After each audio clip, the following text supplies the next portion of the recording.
Super quick, there are some light spoilers for the end of Broken Age Act 1 here, as well as Pixar's Up. There is no game called Broken Age Act 2. That title doesn't work, it's a misnomer. The second chunk of Broken Age, which, yes, was released over a year after the first, represents both Acts 2 and 3 of its narrative arc. Quite simply, it's the rest of the game. Most good stories don't function at full throttle for the duration of their narrative. Typically, their through lines are made up of peaks and valleys that give characters a chance to develop and allows excitement to escalate over time. For obvious reasons, after the dramatic exchange between the heroes at the end of Broken Age's first act, the plot takes a beat to breathe. So imagine then, trying to review a game starting with its slower, more methodical second act. It doesn't really make sense. Within the realm of family fiction, it wouldn't be unlike trying to critique the Pixar film Up after the balloon had already crashed, or walking into a theater late to review Frozen and catching the last few seconds of Let It Go. It would be a completely backwards way to look at a piece of art. So here's the thing. Exactly like its unprecedented funding strategy, the division of Broken Age is either a fringe example of turbulent development or a new hurdle that everyone in the industry will eventually have to cross.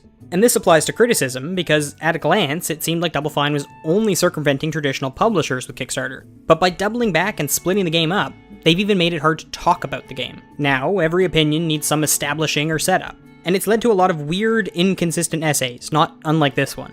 Anecdotally, after struggling to prove the value of its review score system, Polygon.com finally has the perfect test case for updated review scores. Because Broken Age Act 2 isn't a new game unto itself, it's not a sequel, and it's not an episode. No review of Broken Age ought to exist separate from any thoughts of the game that was released back in January 2014. Somewhere between the fervent sequelization of video games, the costly realities of their development, and new services like Kickstarter and Early Access, it seems like the industry was anticipating Double Fine to ship a sequel to one of 2014's very best games in 16 months. This was an unrealistic expectation. It's pure semantics, but I can't help thinking that Act 1 and 2 were a poor choice of labels over simply unfinished. And I do feel bad for backers and early adopters, myself included, who might have been better served waiting to play the game as a complete whole. But holy smokes, Broken Age is delightful. Thanks a billion for listening, let us know what you think, check out castlecouch.com, you can donate to us, there's so much, I'm all excited, Broken Age was awesome, bye-bye.